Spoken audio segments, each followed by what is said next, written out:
Vous n'êtes pas sans savoir que ça ne marche pas entre les pays de l'AES et le Bénin, notamment le Niger, le Mali, le Burkina Faso. Et donc aujourd'hui, nous savons que les problèmes ce qui divise le Bénin et ces pays, beaucoup plus aussi, c'est les questions militaires de sécurité. Parce que oui, peu ou prou, les autres estiment que le Bénin hébergerait les puissances étrangères occidentales pour contribuer à les envahir, et les autres, le Bénin qui dit non, attention, nous sommes en insécurité également, le terrorisme sévit chez nous également, et le problème c'est que ces terroristes se réfugient parfois aussi chez vous là-bas et viennent nous envahir ici. Donc, autant l'un dans l'autre, il faut quand même préciser véritablement que oui, le fait d'avoir le Bénin comme le Niger ou le Burkina Faso ou le Mali au défilé du 1er août, c'est un signal fort qui éventuellement peut contribuer à relancer les discussions entre le Bénin et ces pays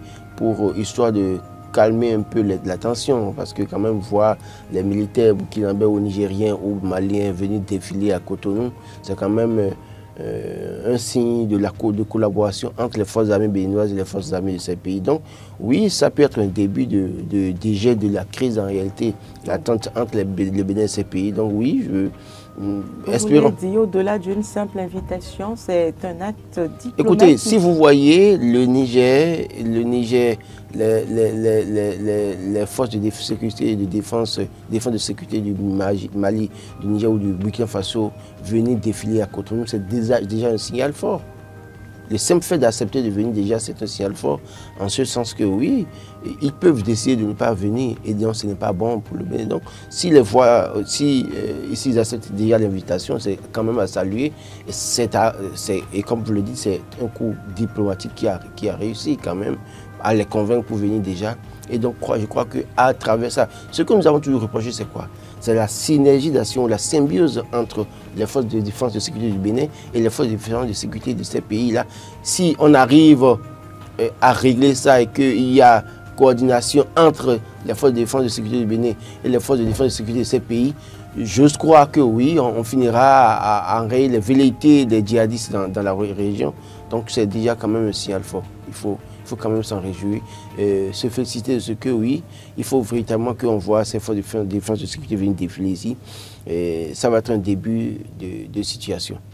Marc Goudiano, est-ce que l'invitation des pays de l'AES au défilé du 1er août est un geste symbolique fort ou, selon vous, un acte diplomatique, comme le pense Roland Tonei-Kess? Oui, il faut dire que loin de tout ce à quoi on a l'habitude d'assister lors des défilés militaires, c'est-à-dire il faut remarquer que cela dénote également d'une autre forme de diplomatie, parce que, tel qu'il a souligné, on a vu pendant ces dernières années, pendant ces derniers mois, la tension qui existait souvent entre certains pays de l'AES avec les pays de l'AES en général, d'abord avec la CEDEAO, et le rôle prépondérant qu'a joué le président béninois dans cette crise également, surtout avec le Niger, avec qui on ne s'entend pas du tout. Et donc, cela dénote du fait qu'il y avait, en tout cas, il y avait une crise diplomatique entre, pas seulement le Niger qui était beaucoup plus en coopération avec le Bénin, mais qui a cessé carrément jusqu'à la fermeture des frontières, mais c'est allé également au-delà, parce que il y a une symbiose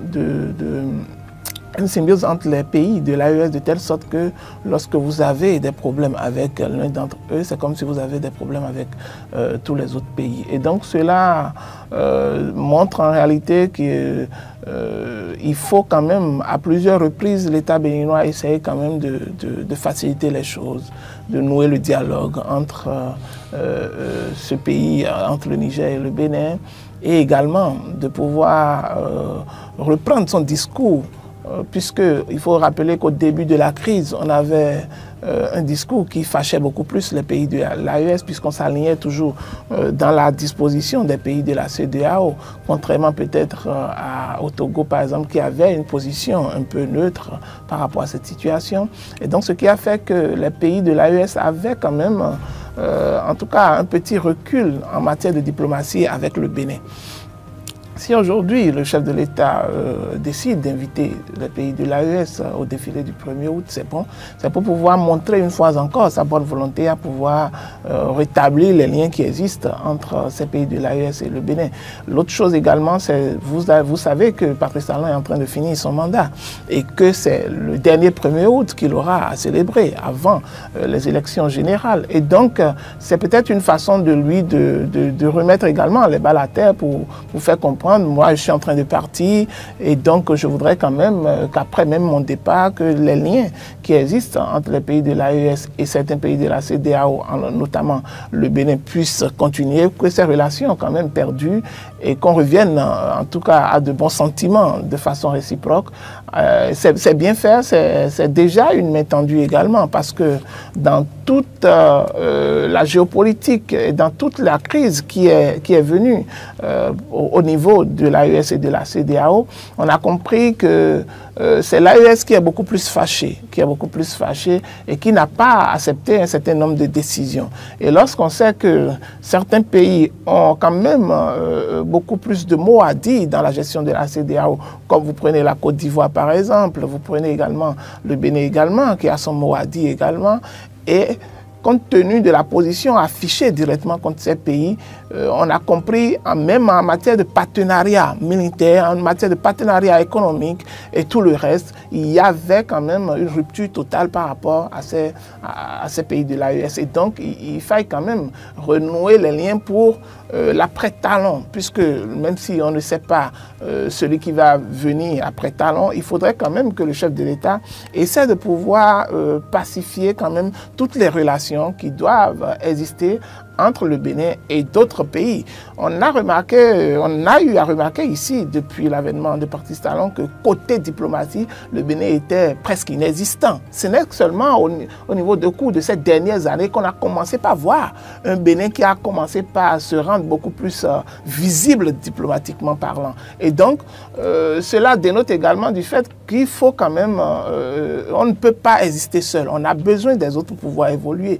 On a besoin des autres pour pouvoir nouer des partenariats, pour pouvoir quand même construire un certain nombre de problèmes. Vous savez, si éventuellement on avait eu cette entente, cette union entre ces pays de l'AES et le Bénin, par exemple, peut-être on aurait moins eu de problèmes par rapport à la menace djihadiste, parce que ça aurait permis quand même de pouvoir avoir une coordination militaire, de pouvoir limiter un certain nombre de choses. La dernière question que je me pose par rapport à cette invite, je me dis, c'est le président béninois qui invite au 1er août. Si les autres ont déjà accepté, est-ce qu'on le sait? Parce que je n'ai pas encore connaissance si les autres ont déjà accepté. Ça, c'est encore un autre pan de la question. Parce qu'on a toujours compris qu'ils sont souvent restés sur leur position un peu rigide, de méfiance envers le Bénin et envers certains pays de la CEDEAO. Et donc, je me demande si éventuellement ils vont accepter cette main tendue du chef de l'État qui les invite à se défiler. En entendant cela, on ne peut que souhaiter que les relations deviennent quand même beaucoup plus fluides, beaucoup plus coopératives entre ces pays de l'AES et les autres pays de la CEDEAO, pas seulement le Bénin. Roland Tonei, croyez-vous que ces pays vont accepter cette invitation du chef de l'État béninois? C'est une question de marque. Je crois véritablement que la présence des forces de défense et de sécurité du Mali, du Niger ou du Burkina Faso contribuait quand même considérablement à apaiser les choses entre le Bénin et ces pays. Vous savez, véritablement, il faut quand même dire, c'est vrai qu'on peut être un peu dubitatif ou pessimiste et dire est-ce que. Et je crois que la présence de ces forces de défense et de sécurité défiler, les voir défiler le 1er août, ça va être quand même une image assez forte. Qui vous souviennent que entre le Bénin et le Nigeria, il y avait un problème sous Boari, et Boari a fermé la frontière. Et quand Bola Tinubu est arrivé, ça a été une fierté de voir les forces de défense et de sécurité du Nigeria défiler sur le boulevard de la Marina. Et tout le monde a apprécié ça. Et à partir de cet instant, on a vu que les relations entre le Bénin et le Nigeria ont évolué autrement. Donc je crois que voir ces pays-là venir défiler au 1er août, quand même, ça va. Vous savez, c'est des images assez fortes quand même. Hein.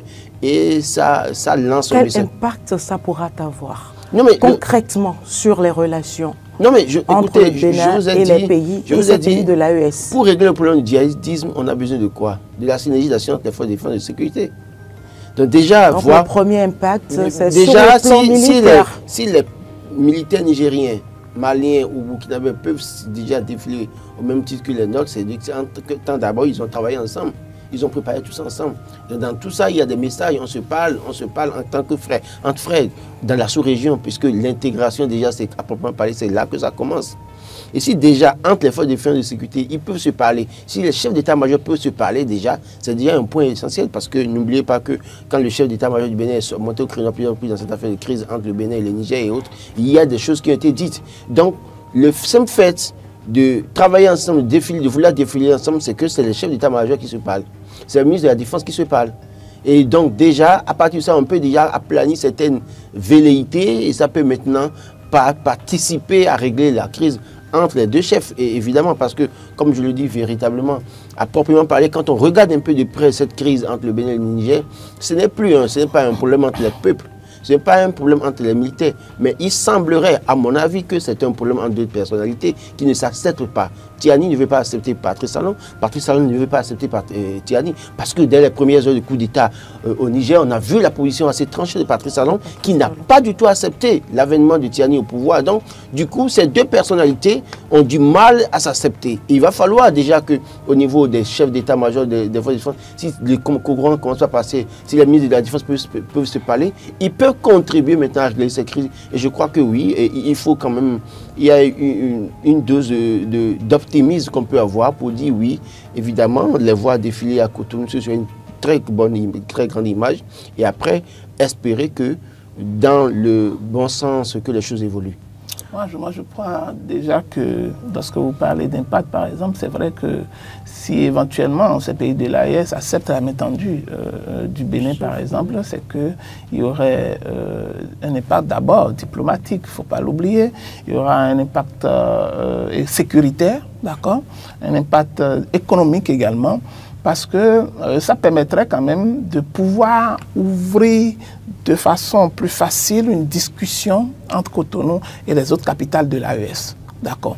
Et ce n'est qu'après, c'est-à-dire ce n'est qu'au début de cette discussion-là, à l'entame de cette discussion, que les sujets les plus importants seront abordés et de voir quel type de partenariat on pourra encore renouer suivant les conditions qui seront imposées par les uns et les autres. Et ce n'est que dans cette même dynamique que le volet sécuritaire sera abordé également pour voir comment on peut de concert lutter contre cette menace qui est sous-régionale. Et donc, ça amène également à un impact sécuritaire qui est très important, non seulement pour le Bénin, mais également pour les autres pays de l'AES. Juste qu'il faut voir cela de façon objective, parce que n'oubliez pas que malheureusement, nous n'avons pas toujours les mêmes partenariats militaires entre les pays de l'AES et ses partenaires militaires, entre le Bénin et ses partenaires militaires. Et donc peut-être que ça va ouvrir la discussion, mais tous les autres points ne seront pas peut-être discutés, n'auront pas forcément un aboutissement heureux du coup, parce qu'il y a toujours cette méfiance, osons toujours le dire, hein, entre ces pays de l'AES vis-à-vis de certains pays de la CEDEAO, en l'occurrence le Bénin par exemple, qui a un fort partenariat avec la France, ce que rejettent les pays de l'AES, la Côte d'Ivoire également, qui a toujours un partenariat avec la France, ce que rejettent les pays de l'AES par exemple. Donc cela va amener, même s'il y a ouverture diplomatique et de discussions franches, cela va amener à ce que forcément, sur ces questions-là, il y ait un peu de réticence au niveau des pays de l'AES à pouvoir quand même accepter un certain nombre de points. Mais ce serait bien déjà que l'impact premier soit déjà une discussion, parce que c'est dans la discussion que vous pourrez trouver les points d'entente entre vous. Mais s'il y a rupture de discussion, ça veut dire que, je suppose un instant qu'on commence la discussion entre nous et qu'on a 10 points à débattre par exemple. Ce n'est pas forcément opportun qu'on puisse s'entendre sur les 10 points, mais si déjà on peut s'entendre sur le minimum, c'est déjà une grande avancée. Et donc c'est ce qu'on souhaite déjà par l'ouverture par exemple de cette discussion diplomatique entre les pays de l'AES et le Bénin, c'est qu'il faudrait quand même renforcer au moins même si on n'arrivait pas à trouver une entente sur le plan sécuritaire quand même, au niveau du plan, sur le plan économique par exemple, la libre circulation des biens et des services, en tout cas également sur le plan diplomatique, si on peut encore discuter d'un certain nombre de problèmes liés par exemple au partenariat entre les deux pays qui n'englobe pas forcément le partenariat sécuritaire, et même si il doit avoir partenariat sécuritaire, c'est qu'on puisse définir d'accord les bases et que chacun puisse quand même aménager son point de vue pour que cela puisse avantager tous les camps, toutes les parties ensemble. Roland Je crois que vous aviez demandé si on les verra venir défiler. J'avoue que si le porte-parole n'arrive à prendre le risque de publier cette information, c'est que certainement, peut-être, ils ont une certaine confirmation, plus ou moins, de la participation. Parce que l'annoncer comme ça aussi, et ne pas les voir, c'est pas bon en termes de communication pour le pouvoir en place. Donc, je crois que aujourd'hui, pour ma part, hein, si le porte-parole l'annonce comme ça et dit, et annonce, c'est vrai qu'il n'a pas cité les pays, il a les pays certains deux pays de l'AES.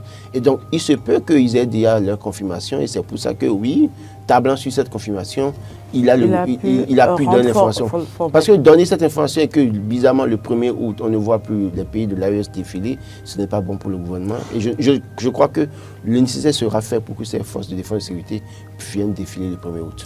Alors, quel sera l'impact de cette invitation sur d'autres relations avec les pays tels que la France ou institutions comme la CEDEAO? Alors, le Bénin décide de faire ce qu'il veut. En réalité, il faut qu'on sorte de cette affaire de la France, de la Russie, en réalité, à un moment donné. Et c'est vrai, c'est ce qui nous arrive en Afrique. Hein, parce que oui, on quitte un maître, puis on se jette dans les bras de notre maître.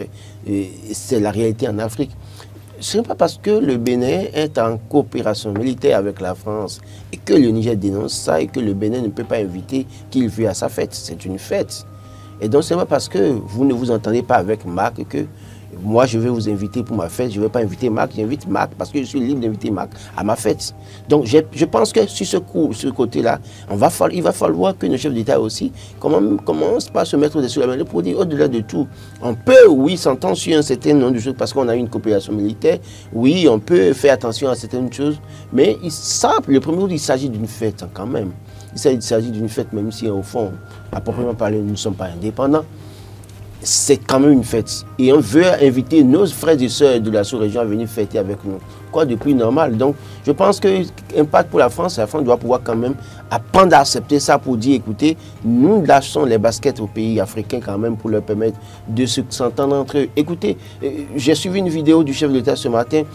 Et quand il est allé au Nigeria, il parlait, on devait interpréter en anglais. La dame qui interprétait en anglais interprétait très mal. Il a dû faire appel à quelqu'un d'autre. Mais il a soulevé un problème très important.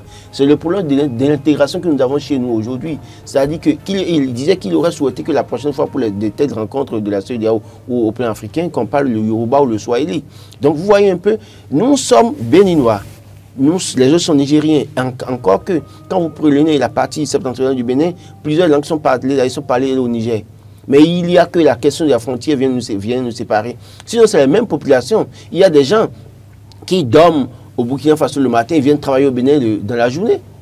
Et le soir, ils retournent au Burkina Faso. Il y en a qui sont au Bénin, qui dorment ici. Le matin, ils vont au Burkina Faso pour aller travailler. Nous sommes les peuples, les mêmes peuples. Nous sommes frères et sœurs. Donc, on ne saurait au nom d'une puissance avec qui on a une coopération s'empêcher de s'inviter entre frères et sœurs, s'empêcher de s'inviter entre voisins, c'est pas possible. Je pense que cette affaire d'impact, qu'est-ce que ça pourrait avoir pour... La Russie aussi fera son jeu pour dire, écoutez, non, mais écoutez, si vous êtes là-bas, mais il faut quand même que Ibrahim Traoré, qui a quand même la tête sur les épaules, qui a été même reçu le chef de l'État béninois parti salon au Burkina Faso, quand même qu'il se mette au-dessus de la Mali. Mais en fait, venir faire une fête avec nous, défiler, ne veut pas déjà dire que vous acceptez tout ce qu'on va vous proposer. Mais c'est déjà quand même de nous voir ensemble. D'ailleurs, vous voyez que les premiers, c'est maintenant qu'on ne voit plus ces images. Avant, c'est quoi? Les Angleterres défilaient, les Roux défilaient, les adeptes du vaudou défilaient, tout ça. Oui, c'était une fête. On se réjouissait. Écoutez, la France fête le 14 juillet, mais cela, malgré les problèmes avec certains pays, cela ne les a jamais empêchés d'inviter parfois des pays avec lesquels ils ne s'entendent pas à proprement parler. Marc Goudianou, la même question pour vous? Oui, je voudrais ajouter que si éventuellement cette invitation, d'accord, ne se suivait pas de visite bilatérale, d'accord, entre les deux pays, d'accord, ça pourrait donner lieu seulement à une invitation de façade, hein, juste à une communication, d'accord, parce que l'autre chose est d'inviter et que les autres décident d'envoyer peut-être un représentant une délégation ou une délégation pour venir. L'autre chose est également de pouvoir permettre à ce qu'ils puissent avoir des discussions entre eux. Et donc, si éventuellement ils peuvent décider d'envoyer leurs représentants juste à la fête pour pouvoir montrer en réalité qu'ils n'ont rien contre le peuple béninois. Vous comprenez? Ils n'ont rien contre la fête, cette célébration de la fête du 1er août. Et donc, ils peuvent décider de participer, mais qu'après, qu'il n'y ait rien. Oui. Qu'il n'y ait rien. C'est vraiment une forte probabilité. Parce que c'est une fête. Et si éventuellement, ce que moi je voudrais que le Bénin essaie de considérer, c'est que du moment où la CEDEAO aujourd'hui est en désaccord total avec la CEDEAO par exemple, avec les questions liées également à l'UEMOA, d'accord? Si le Bénin peut déjà forcer, faire tout ce qui est en son possible pour constituer le pont, d'accord? Le pont de négociation entre l'AES et les autres pays de la CEDEAO, ça serait déjà une façon de pouvoir améliorer l'image du Bénin, d'accord, au niveau diplomatique et sur également beaucoup d'autres plans où le Bénin a considérablement eu du recul. Et donc, si le Bénin peut se servir de cette invitation pour pouvoir quand même nouer de réelles visites bilatérales qui n'est pas forcément liée à une invitation pour une fête, hein, c'est deux choses très différentes. Donc, qui peuvent quand même permettre de nouer, par exemple, des discussions franches liées à certains points. Parce que les autres peuvent simplement venir à la fête et rentrer chez eux sans qu'il n'y ait rien, aucune discussion. Juste, c'était une fête et donc par amitié, on est venu célébrer cela avec vous, mais on reste toujours sur notre position. D'accord? Parce qu'on n'est pas encore allé au point où il y a certains points, par exemple, que chacun a revu, par exemple, pour pouvoir permettre quand même à ce que les discussions aillent de l'avant. Et donc, il y a également ce pan de la question qu'il faut quand même essayer de voir également. Parce que, tel que je l'ai dit, Patrice Talon est en fin de mandat, est-ce que ce ne serait pas également une autre façon de revoir, d'améliorer la communication ou l'image du Bénin par rapport, c'est-à-dire dans la sous-région, et par rapport également à cette crise de l'AES où les pays de l'AES et certains pays même hors de l'AES ont un regard un peu mitigé par rapport au Bénin. Et donc ce serait bien également, afin de pouvoir préparer celui qui doit venir, à pouvoir quand même avoir beaucoup plus d'ouverture pour pouvoir mieux améliorer, d'accord, la diplomatie béninoise. Alors, donc, vous estimez que cela peut ne pas impacter du tout les relations oui, avec la France Comme je l'ai dit, c'est une fête. Vous invitez quelqu'un à une fête, vous ne vous entendez pas, mais vous l'invitez quand même à la fête. Il vient quand même s'asseoir pour la fête. Il vous observe, il mange peu, il boit peu, il reste là, il observe. Il applaudit s'il faut applaudir, après il rentre chez lui. Ce n'est pas la fin, ce n'est pas déjà le début du dégel de la crise. Il va falloir, au cours de cette rencontre, trouver les voies et moyens pour accrocher, parce que comme j'ai dit, il y aura des discussions entre les chefs d'état-major, il y aura des discussions entre les ministres de la Défense. Il faut trouver le mot juste, placer le mot juste pour accrocher les autres et puis en même temps espérer que demain, après le défilé, qu'il y ait des discussions à proprement parler. Voilà, pour finir avec le 1er août, nous allons revenir sur une interrogation qui s'affiche à la une du quotidien Dynamisme Info. Célébration de son dernier 1er août en qualité de PR, occasion pour porter en triomphe Patrice Talon. Oui, je suis d'accord avec le journal, en tout cas. Je réponds oui à la question du journal. Pour dire oui, c'est une occasion en or pour porter Patrice Talon, c'est une triomphe, porter en triomphe Patrice Talon. Pourquoi? Parce que ça fait plusieurs années que à la célébration du 1er août ou bien la veille, dans le discours du chef d'État, on espère que le chef de l'État fasse un discours pour soit libérer certains que nous appelons détenus politiques, même si son régime ne reconnaît pas qu'il y a des détenus politiques au Bénin, c'est une occasion pour lui, et d'ailleurs c'est le dernier 1er août en tout cas, pour ce qui nous s'est dit et ce qui nous a promis. C'est le dernier août qui va célébrer la terre du Bénin. Et c'est une occasion de ramener la balle à terre et de ramener, pourquoi pas, le compteur à zéro. Et faire en sorte que certains qui sont en prison, qu'on peut gracier, qu'on les gracie, ceux qu'on peut amnistier, on puisse les amnistier, ceux qui sont en exil à qui on peut permettre de rentrer, qu'on leur permet de rentrer. D'abord, le code électoral ne peut plus être modifié. Et donc, il n'y a pas possibilité pour ces personnes, même si elles rentraient aujourd'hui, d'être candidats pour les élections présidentielles ou législatives. Et c'est pareil pour ceux qui sont en prison. Donc, il n'y a plus de menaces à proprement parler pour ces personnes, si ces personnes sont libérées ou reviennent au pays.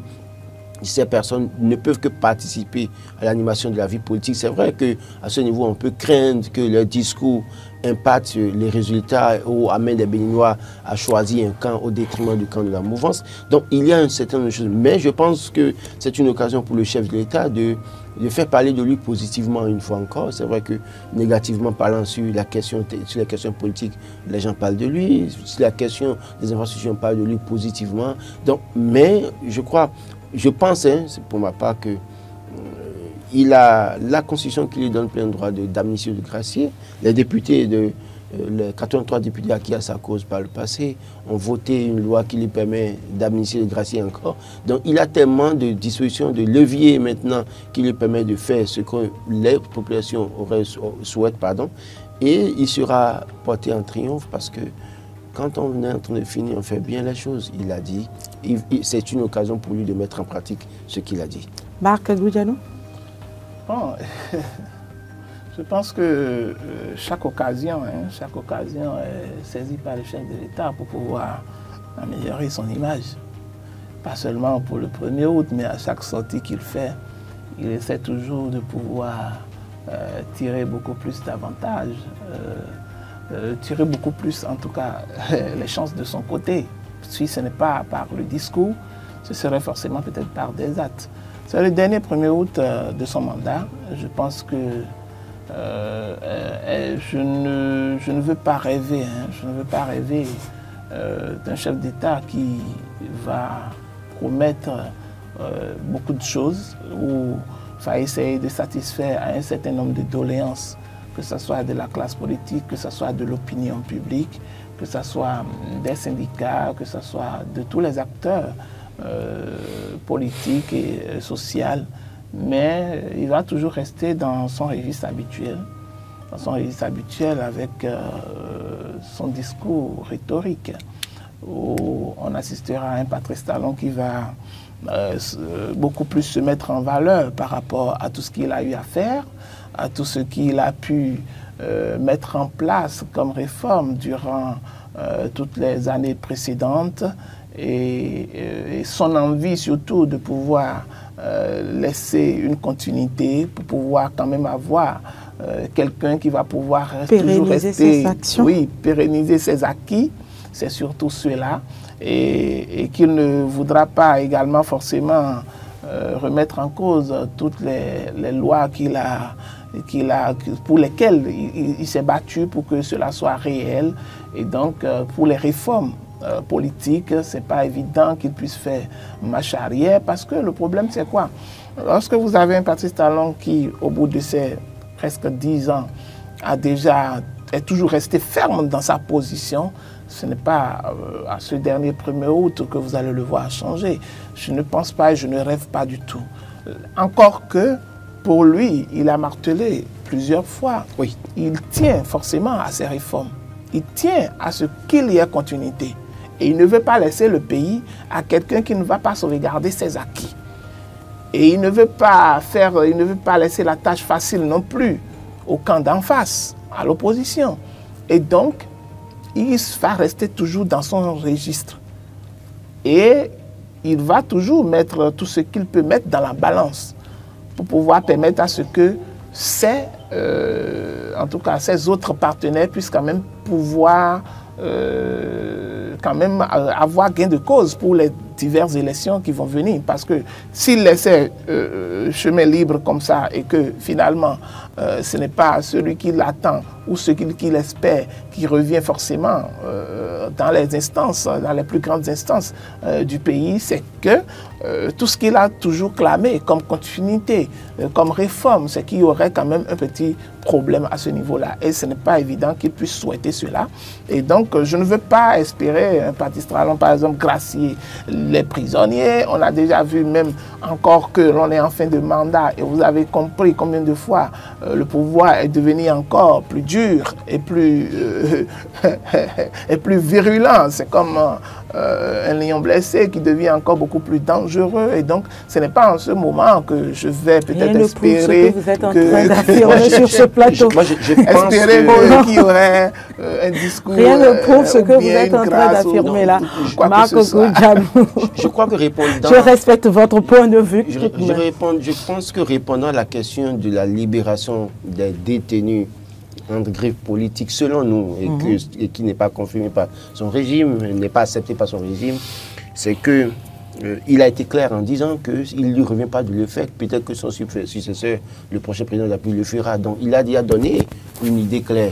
Sauf que moi, je pense véritablement, quand je regarde la dynamique qui a été imprimée depuis que son ancien alter ego, en tout cas son alter ego est en difficulté en prison, aujourd'hui je veux parler d'Olivier Bokor, il y a des gens qui étaient en griffe mis au garage par Olivier Bokor.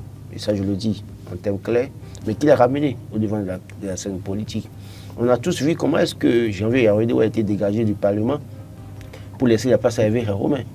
Et je ne vais pas citer d'autres noms dans le lot des ministres conseillers qui, à un moment donné, eu des difficultés, qui, peu ou prou, reprochaient des choses à Olivier Bokor, qui disait que c'est Olivier Bokor qui a fait qu'on les a relégués au deuxième rang, ou bien qu'on les a mis au garage à proprement parler.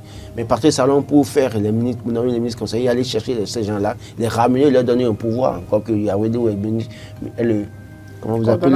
Le coordonnateur, le ministre conseiller. Le premier ministre d'État, le ministre conseiller, donc on lui a donné un pouvoir. Donc je crois que dans cette dynamique, et puis ceux qui sont allés en prison, quand vous allez dans les coulisses, vous écoutez les débats, vous comprenez que c'était en prison aujourd'hui, ont été en prison du fait des discussions de ce que, oui, après Patrice Talon, c'est quelqu'un qui prendrait le pouvoir, il fallait trouver les moyens pour mettre ces en tout cas pour que ces personnes-là, puisque les 10 ans, 20 ans qu'on a donné à ces personnes, à proprement parler, pour moi, ce n'est pas anodin. Parce que pendant 10 ans, 20 ans, quand ils sont là, ça permet quand même à quelqu'un de prendre le pouvoir après Patrice Talon. Donc, au-delà de tout, pour se faire peut-être racheter ou bien apprécier peu ou prou, et pour faire mal peut-être à son ancien allié d'hier, il peut décider de quand même permettre à certaines personnes d'avoir la liberté ou certaines personnes de revenir au pays. Je l'ai dit, il y a une disposition qui aujourd'hui qui fait que ces personnes, quand elles sortiront de prison ou bien reviendront des îles, n'ont aucun pouvoir, ne pourront pas aller aux élections.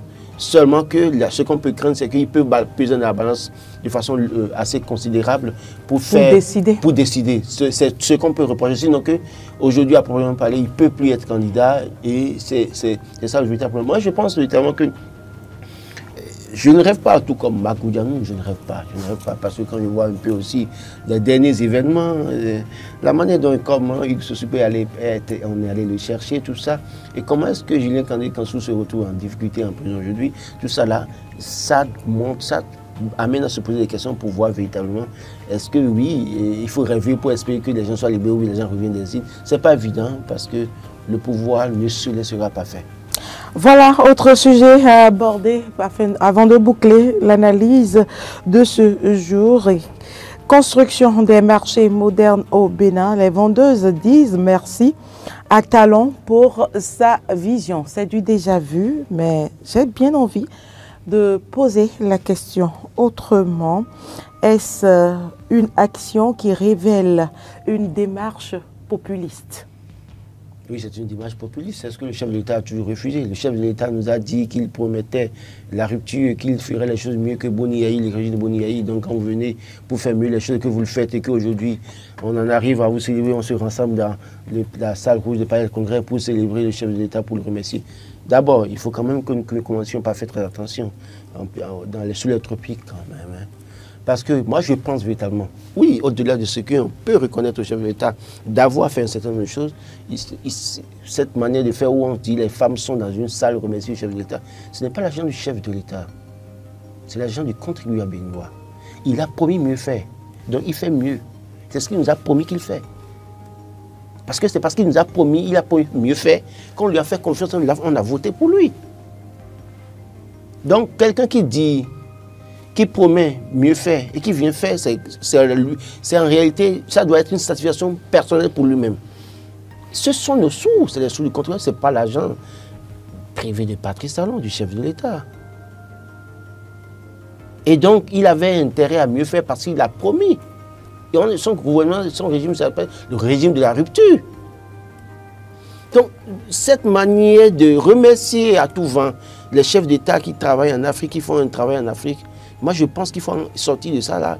Et en réalité, si le chef de l'État devait suivre la logique de ce que lui-même a promis pour dire non, attention, il faut arrêter avec ça, on devait empêcher la rencontre-là des femmes au palais des congrès pour dire non. Parce que oui, il y a mieux à faire dans le pays. Marc, et on a vu ça, on a vu ça au lendemain. Qu'est-ce qu'il y a? On a vu ça, et puis on voit qu'au lendemain de ça, d'autres femmes font foulard sur la tête, se retrouvent au salon de Bouniaï pour chanter et danser. C'est des choses qu'il faut arrêter. Marc, j'ai bien envie de dire... Au-delà de ce que je reconnais que le chef a fait un travail, hein. Mais je dis non, il faut pourquoi arrêter maintenant et qu'est-ce qui a changé entre-temps? Non, il faut dire que la construction des marchés modernes est inédite au Bénin. Inédite au Bénin parce qu'on n'a jamais eu de telles infrastructures en ce qui concerne surtout nos bonnes dames. C'est à mettre à l'actif du chef de l'État. Donc c'est quelque chose de bon qui a été fait, ça là, osons le dire. Ouais. Bien qu'on a toujours besoin des marchés qui gardent également la forme traditionnelle que les marchés ont toujours eue. C'est pourquoi je ne voudrais pas, par exemple, qu'on aille me construire un marché moderne à Ouégo. Je ne veux pas qu'on aille me construire un marché moderne à Comé où il y a le grand marché qui s'anime. Par exemple, là où les grands marchés s'animent, éventuellement parce que vous allez voir la façon dont les transactions s'opèrent dans ces marchés-là. Ça ne cadre pas avec la réalité des marchés modernes qu'on a installés. Vous voyez le grand cultivateur qui quitte son profond village là-bas et qui vient avec tout un tas de tubercules et où il vient au marché là, il expose là, ou bien parfois même les gens vont à sa rencontre pour pouvoir chercher la bonne dame qui élève ses poulets, qui ramène ça du village profond et tout le monde achète. Donc c'est tout un mélange qui se fait, c'est tout un brassage et puis beaucoup de choses qui se passent. Cet aspect des marchés traditionnels qu'on a gardé est très important.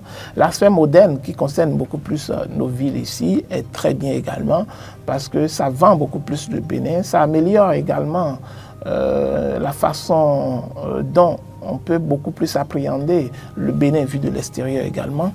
L'autre chose également, c'est qu'il faut comprendre qu'au début de cette affaire, il y avait une incertitude en ce qui concerne la gestion de ces marchés-là, où la plupart des bonnes dames n'étaient pas trop fixées déjà sur le prix qu'elles devaient payer, d'accord, en intégrant ces marchés-là. Et donc l'ANAGEM a pu finalement donner dans un passé récent, d'accord, combien chaque vendeuse devait payer suivant la catégorie de chacune d'elles, pouvoir payer quand même pour pouvoir payer journalièrement pour pouvoir avoir droit, par exemple, à ces places au niveau de ces marchés.